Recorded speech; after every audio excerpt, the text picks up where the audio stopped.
Continuamos con el siguiente ponente.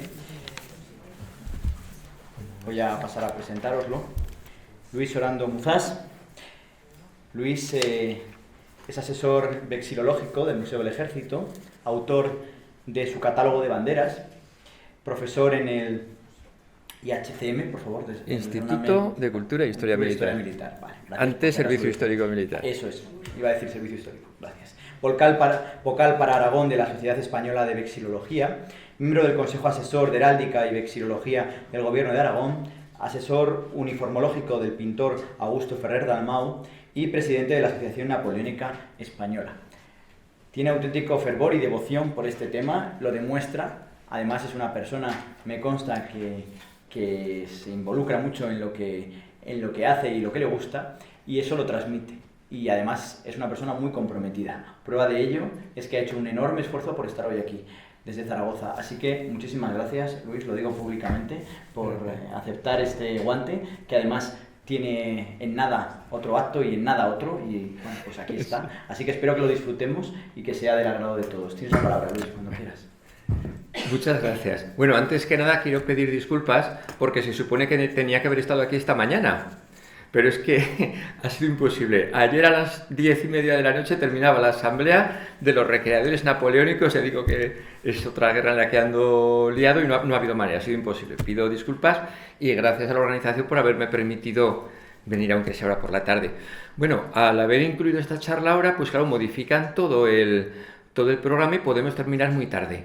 Entonces me van a permitir que lo haga todo un poco abreviado y les remita a la publicación en donde habrá más material, ¿vale?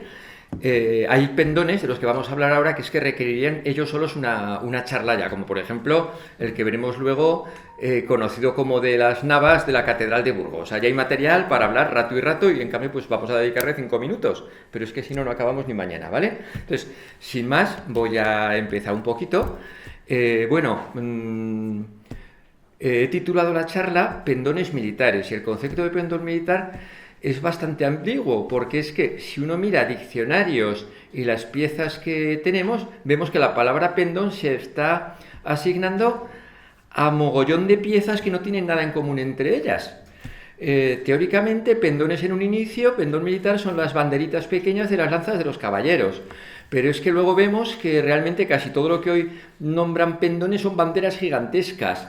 Y luego resulta que no, hay quien dice que el pendón son los que son tipo cofradía que penden de pendón de pender, o sea, así con 2 picos. Y en total dices, ¿qué es un pendón? Que no se admiten chistes, ¿eh? Bueno, entonces lo que he hecho ha sido recopilar todo lo que he encontrado como pendón relacionado con el ejército. Verán que en el 99% son banderas de época medieval y todas rodeadas de especiales historias, en su mayoría legendarias, que luego cuando profundizas ves que no son verdad, pero son preciosas sus historias, por lo cual no renuncio a que las arrastren, pero dejando claro que en la mayoría son imaginarias. Empezando, lo siento mucho, por el pendón de San Isidoro, ¿vale? Muy valioso, pero que no tiene nada que ver con Baeza, ni es de ese año. Aquí sí que lo siento, que esta mañana no he podido escuchar la charla, que me habría encantado oírla, porque seguro que aportaban más elementos que yo desconozco, ¿vale? Te dije que había 2 guardaespaldas allí fuera, ¿no? Sí. Bueno, yo haciendo amigos, ya lo ven, que aquí haciendo amigos. Bueno, vamos a empezar, ya digo, un resumen, y reconozco que el concepto de pendón puro y duro no me queda claro. No me queda claro qué es un pendón.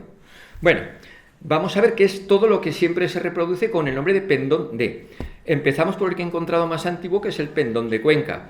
El pendón de Cuenca es curioso que hasta hace 4 días, hasta el año 2020 creo que ha sido, en que ha sido restaurado por la empresa Priego, era un asta de madera con una funda de terciopelo granate en la cual podía haber dentro cualquier cosa. Yo había estado varias veces en la catedral intentando verlo y no. Y me reconocían ellos mismos que igual no había nada. Que de siempre había estado esa funda allí y que no se atrevían a abrirlo. Entonces, al final lo han abierto y ¿qué es lo que ha salido? Pues ha salido un fragmento de un pendón que debió ser muy grande, que resulta difícil reconstruir su diseño, pero afortunadamente tenemos un texto de 1546 en el que nos aclaran que era colorado, Lo que pasa, pues como decía Verónica, que hoy en día parece blanco, porque el rojo debió estar ahí colgado en algún sitio que se lo ha comido la luz. Sí que resulta creíble la fecha de 1177, y lo que podemos ver, no sé si son capaces de verlo ahí en el dibujo, es una figura central que la han arrancado. Entonces el perímetro a la derecha sería, esa primera curva sería el codo de la Virgen aguantando al niño. El siguiente círculo sería la corona del niño, y más arriba la corona de la Virgen. Abajo han puesto una imagen, no sé si se ve marcadita, sacado de las cantigas de Alfonso X, en el cual sale un pendón que es muy parecido a lo que debió ser esto.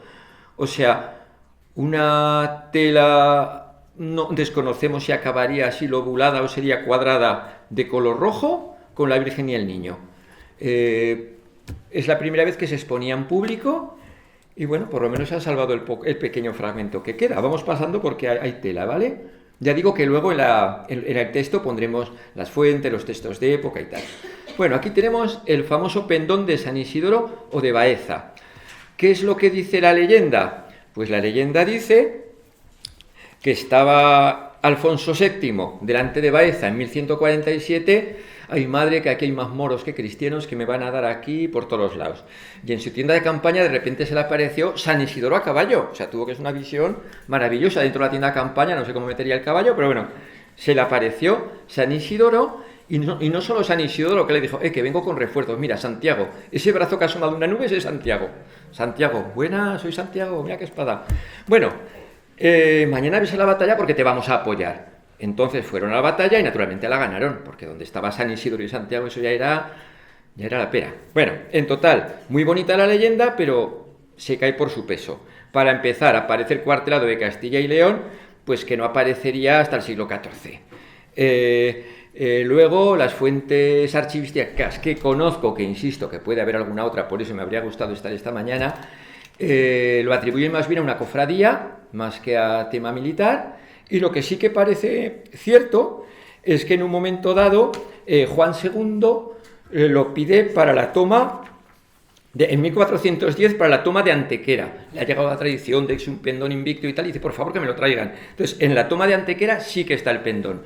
1410, está claro que entonces ya era antiguo, porque se refiere a él como el venerable, tal y cual. Entonces podríamos hablar del pendón de Antequera, más que de Baeza. O sea, hace alusión a la tradición de la toma de Antequera, pero no es de entonces, ni por el estilo de los bordados, ni nada.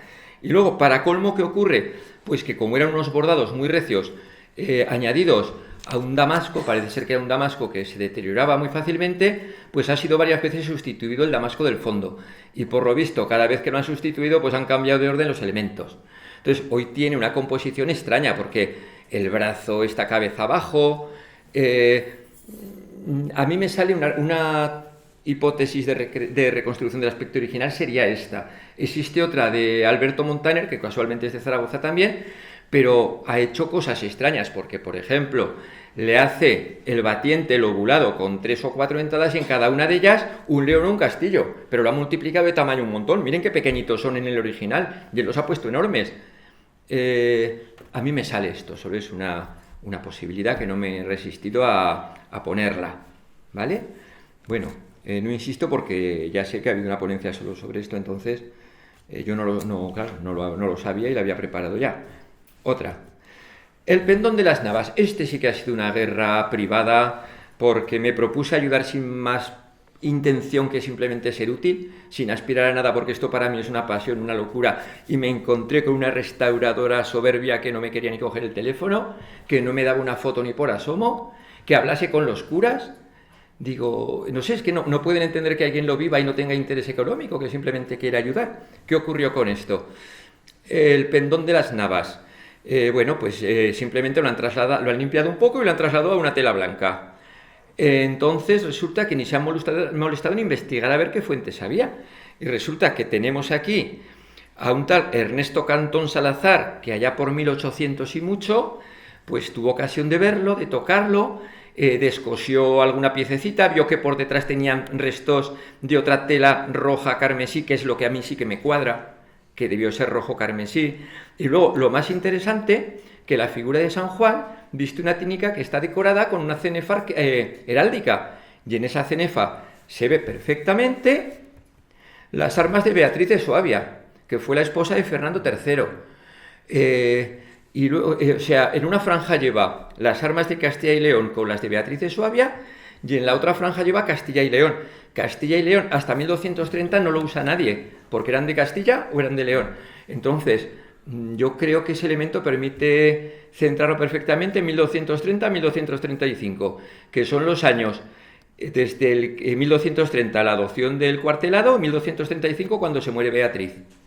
¿Qué podía tener que ver esto con la catedral? Bueno, pues los principales donantes de la catedral de Burgos fueron este matrimonio real.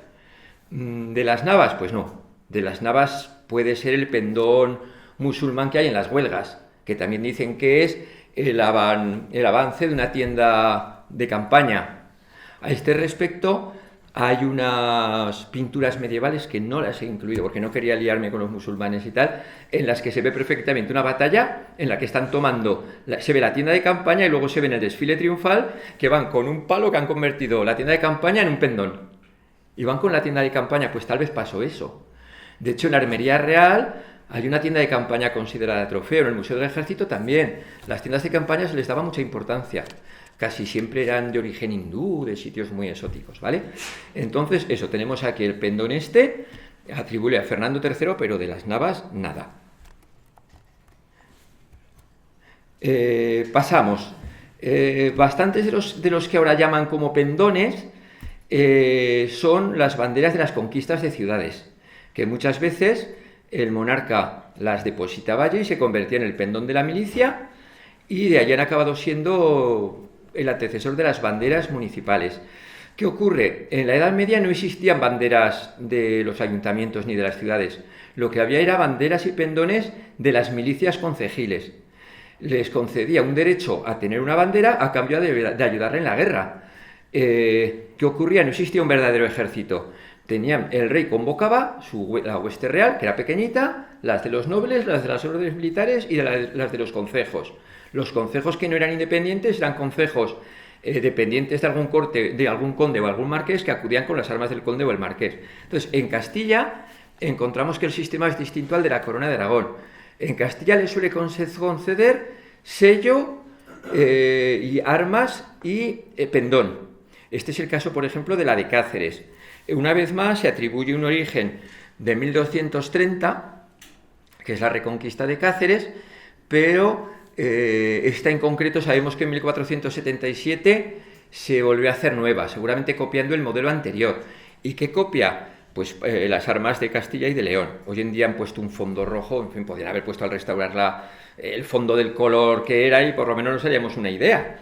Era, ya digo, el castillo amarillo sobre fondo rojo y el león rojo sobre fondo blanco. Ah, bueno, una cosa. Para la vexilología, que es la ciencia de las banderas, tiene una gran ventaja con respecto a la heráldica, y es que se describe lo que se ve. En heráldica hay unos cuantos colores, y o es gules, azul, sinople, no. En vexilología existen todos los tonos del mundo, con lo cual se describen como se ven. Ha habido veces que me han puesto verde por decir, esta bandera es azul celeste. No, es de azul. No, es azul celeste. No es heráldica. El azul celeste en heráldica no existe. Entonces, aquí yo hablo de un castillo, un león rojo, porque es que es un león rojo. Aunque viene naturalmente el castillo de gules, en fondo de plata, bla, bla, bla, bla, bla, bla. ¿Qué ocurre con esto? Pues que hay constructores de banderas que parece que no se han enterado. Y, por ejemplo, cuando hicimos el decreto en la DGA de cómo tenía que ser la bandera de Épila, que era fondo plata, le hicimos descripción heráldica. Resulta que fuimos a verla como había quedado y la habían hecho de Sky, porque no había encontrado tela de plata. Y estaba tiesa la bandera que no veas. No, en vexilología plata no existe. Plata solo es si bordas una coronita, es blanco. Y el oro es amarillo. ¿Vale? Bueno, este es el de Cáceres. Aquí tenemos un pendón muy famoso, pero que también lo han restaurado, pues yo que sé, han pillado aquí trozos y los han puesto como han querido. Porque el león está al revés. Bueno, era un pendón que tenía anverso y reverso. Cuartelado Castillo y León, León y Castillo. Y aquí se ve que han puesto, el león lo han puesto, el del reverso lo han puesto en el anverso, lo han puesto mirando para el otro lado, y el castillo, uno de los castillos del reverso lo han puesto en la esquina inferior al asta, con lo cual ha quedado un pendón extraño. Este está expuesto en la Catedral de Sevilla, su autenticidad es indudable, pero los fragmentos los han puesto como han querido. Está claro cómo era. O sea, el diseño original está claro porque era la bandera real. 1248, atribuible de grandes medidas, con lo cual nada tiene que ver con los pendones que describen las cantigas y demás, de que eran pequeñitos y de lanza. O sea, acaban llamando pendón a las banderas que dan las milicias concejiles y casi siempre de grandes dimensiones. Aquí tenemos el de Antequera. La idea es parecida, también es Castillo-León, pero lo han colocado en un fondo blanco. Aquí no se ha decolorado, ha sido siempre blanco, y en medio la jarra de azucenas, que hace alusión a don Fernando, que se ve que era su divisa. La fecha de 1410-1534 la he puesto así porque la tradición es que viene de 1410, pero la primera vez que encontramos que la describen y que se renueva y tal es 1534. Pensemos que será una época intermedia, porque en 1534 hablan de que la restauran, pero en 1410 nadie habla de que se la concedan. Hay un vacío ahí, ¿vale? Pero ya ven que es Castilla y León, se sigue repitiendo, y esto se verá en bastantes pendones concejiles de la época esta de Reconquista. Castillo y León, grandes. Hay otra rama que se podrían agrupar muchas, otro modelo que está muy difundido, que es el de fondo carmesí, con el emblema de la localidad y alrededor cenefa de castillos y leones. De estas por Andalucía hay muchas. La más famosa es esta, es el de Sevilla.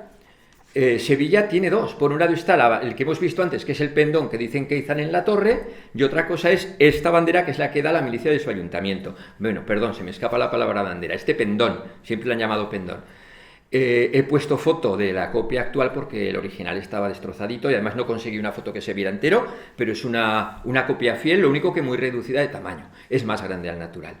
Representa a Alfonso X, que está enterrado en la Catedral de Sevilla, que por cierto para los restauradores de textiles ya saben que se conservaba muchas vestimentas y no las ha visto nadie. Hemos echado instancias a todo el mundo a ver si conseguimos verlas y no sabemos dónde están, se las han vuelto a enterrar otra vez dentro del sarcófago, pero están las zapatillas, la túnica, hay mucho material de Alfonso X. Y como decía, pues viene de la época de la conquista, o sea, esta está muy bien documentada. Otra de ese diseño, lo que pasa que hoy resulta un poco irreconocible, es el de Carmona. El de Carmona lo han restaurado hace 4 días, mide 2,5 metros por 2,40, también es carmesí, con una estrella blanca. Hoy en día el color no se ve muy bien. Ha sido restaurada en 2009 y alrededor tiene la misma cenefa de castillos y leones. Hoy prácticamente no se distingue, pero ahí están. O sea, corresponde un poco el mismo modelo ese de banderas reconquistadas durante Edad Media por la zona de Andalucía. La tradición dicen que viene de la batalla del Salado, pero la primera vez que aparece citada es en 1479, que van a una guerra, convocan a las milicias concejiles y dicen que el pendón de Carmona tiene que ir junto al de Sevilla. Ahí lo dejo, o sea, queda mucho por investigar. Otro pendón de ese mismo diseño muy famoso es el de Jerez, porque Jerez tenía gafe, hicieron 4 veces el pendón y 4 veces lo perdieron. Y no contentos con esos, actualmente no saben dónde está. En el año 2000, el cuarto pendón que hacían, la catedral se lo dejó al ayuntamiento para no sé qué, y el ayuntamiento lo ha perdido. Han tenido que hacer otro nuevo. Sí, bueno, parece ser que el pendón de Jerez, el primero, lo dio Alfonso X en 1264. Pero estaba muy viejecito cuando van a la batalla del Salado y toman una bandera a los moros que le llaman el pendón rabo de pavo. O rabo de gallo, ahora no sé si es pavo o gallo. Bueno, es igual. ¿Por qué dicen eso? Porque recordaba, no será de pavo porque recordaba la cola de un pavo real con los circulitos estos y tal. Entonces, toman una decisión en 1340 de utilizar ese, porque el otro está muy deteriorado y eso habla de la victoria que tuvieron en la Reconquista y tal. Llega un momento que alguien dice, señores, estamos usando una bandera musulmana y era famosa nuestro pendón que nos dio el rey, vamos a volver a usarlo. Y lo que hacen es ir a Venecia y compran uno nuevo. Lo traen de Venecia, el otro se conserva en un almacén pero se acaba perdiendo, el original, y el pendón rabo de pavo pues se queda olvidado en algún sitio hasta que estos van a una campaña con los reyes católicos y se lo quitan los moros. Entonces vuelven a usar otra vez el moro. Así 4 veces. Y al final, ¿qué ocurre? Que del moro tienen 2 tiritas literal, y lo tienen pues ahí en un arca guardado, pero ya no lo sacan. Y es una pena que no se estudiase cuando estaba completo, porque son muy pocas las enseñas musulmanas que quedaban en España. Entonces, este que han usado hasta el año 2000 más o menos, es el que vemos en la imagen. Es la nueva que se hizo en Génova. Esto les gustaba ya a Italia, con la excusa de comprar el pendón, se iban a Italia, una vez a Venecia, la otra a Génova, como no había aquí bordadores. Entonces, es también la cenefa de Castillos y Leones, y en medio son ondas azules y blancas, que es el escudo de Jerez. Una cosa curiosa que me he dejado de decir antes. El pendón anterior, el de Carmona, es carmesí, pero curiosamente el escudo municipal es azul, y es ese mismo diseño. ¿Por qué? Pues no lo sé, pero es carmesí, han hecho los estudios y ha sido siempre carmesí el pendón. Bueno, aquí tenemos también, los aragoneses pues también tenemos tradición de pendones. Este es el famoso pendón de la conquista de Valencia, que dice la tradición, otra vez hablamos de tradición porque no hay pruebas, que es el que izaron los musulmanes en la torre principal de las puertas de Cuarte de Valencia cuando estaba Jaime I, pues para dar a entender que la ciudad era de él. La fecha de 1238 es muy posterior, se pintó encima, es de una tela muy vasta, es de grandes dimensiones, se conserva y según estudios textiles dicen que es más moderno, que es de hacia 1400, pero bueno, tal vez heredase la tradición esa y tal. ¿Cómo vamos de hora? Es que no quiero perjudicar al que iba a hablar detrás de mí. Bien, voy rápido. Aquí tenemos otro pendón, el pendón de Orihuela. Ellos presumen de ser uno de los más antiguos que se conservan de España. Es muy antiguo, pero tampoco tanto. Es de 1357, tiene una forma un tanto curiosa. Y bueno, Orihuela, allí tienen, ven el pajarito ese que está en los escudos verdes. Ese es el oriol. El oriol es un pajarito que dicen que hay en Orihuela. Son las santas Justa y Rufina, y también pues estuvo en alguna campaña militar cuando convocaban a la hueste ciudadana, pues iban con su pendón. La tradición en Aragón era, Aragón en aquella época, la corona de Aragón, Mallorca, Cataluña, Valencia y Aragón. O sea, eso de la corona catalano-aragonesa, tururú, era Aragón. Lo siento, pero así es. ¿Qué es lo que hacían? Convocaban a la hueste, ponían en la bandera de su ayuntamiento, casas del concejo, el pendón apuntando hacia la zona donde iba a ser la campaña, y los ciudadanos acudían allí a alistarse, y muchas veces el enemigo, que muchas veces eran los mismos nobles de la región que se negaban a alguna cosa y tal, pues muchas veces cedían sin necesidad de que saliera la hueste. Habían visto la bandera, corría la noticia y tal, y les entraba el miedo y se rendían, ¿no? Ejemplos de intervenciones de estas huestes, pues por ejemplo, el pendón de Daroca fue a la conquista de Valencia, subieron los primeros a una de las torres, les rompieron el pendón, se lo partieron en dos mitades, y entonces Jaime I les concedió 2 pendones con sus armas, con las barras, y todavía los conservan. Lo que pasa que son 2 banderas barradas, en las cuales en una quedará un palmo de la original y en la otra quedan 2 virutas, pero se supone que son los restos de las banderas de Jaime I. Aquí tenemos, este ha sido desconocido durante muchos años y hace poquito salió a la luz, el pendón de los Zamorano, no zamoranos, Zamorano es el apellido. Este está en Priego, en Córdoba, y este corresponde exactamente a una de las pocas descripciones que hay de pendones, que es una enseña para llevar a caballo, más larga que ancha y acabada en redondeado. Esta corresponde exactamente, pero ya veis que ninguna de las que hemos dicho corresponden a esa descripción, que teóricamente es la buena.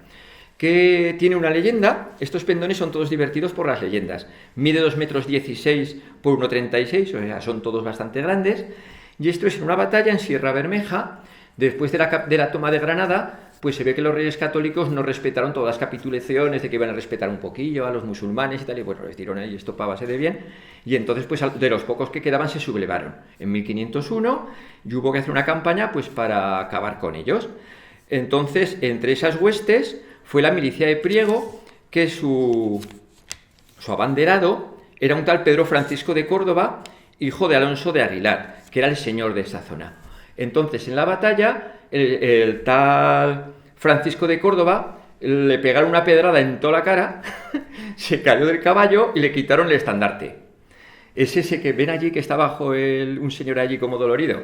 Bueno, pues ese es el Pedro Francisco de Córdoba. Y entonces, un tal Juan Martín Zamorano fue en su auxilio y logró salvarle. El pendón no, el pendón lo perdieron. Pero fue a salvarle y le salvó. Naturalmente no podía Faltar Santiago también corriendo, ayudándole. Santiago estaba en todas las batallas, era un guerrero de aquí te espero.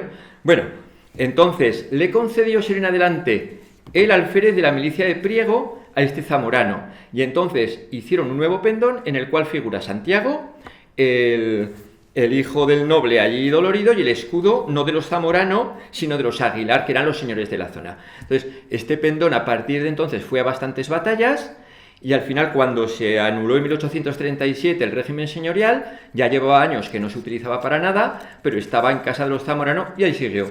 Ahí siguió hasta hace 4 días, porque creo que ha sido hace 2 o 3 años que el Instituto Andaluz de Conservación de no sé qué lo ha restaurado, y es una pieza muy interesante, muy interesante. La otra cara es distinta, los mismos elementos pero en otro orden, y bueno, ya lo verán en la publicación que pondremos allí. Además en internet hay un informe de restauración muy extenso, de un montón de folios, que lo puede ver cualquiera que tenga interés en él, ¿vale?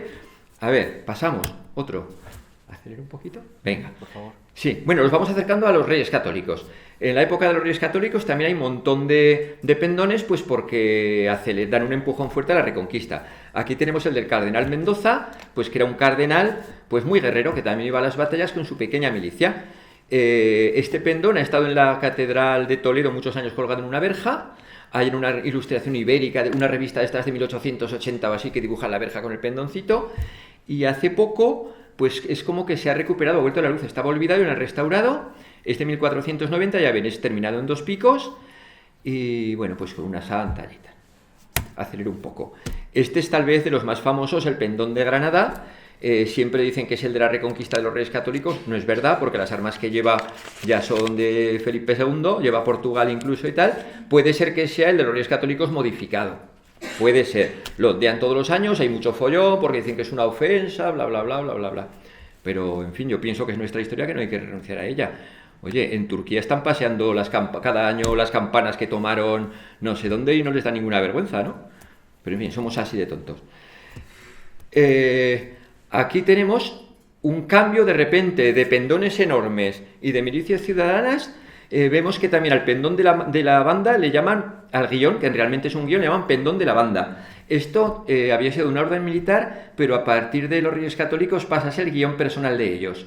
O sea, una cosa es el del reino y otra cosa es su guión personal. El rey lleva siempre, además de su bandera, con las armas de sus dominios, lleva este pendón, el de la banda. Estos 2 son copias que hay en el Museo del Ejército de los que hay en la Catedral de Granada. Y una prueba de que esto se identificaba con el título de rey es esta.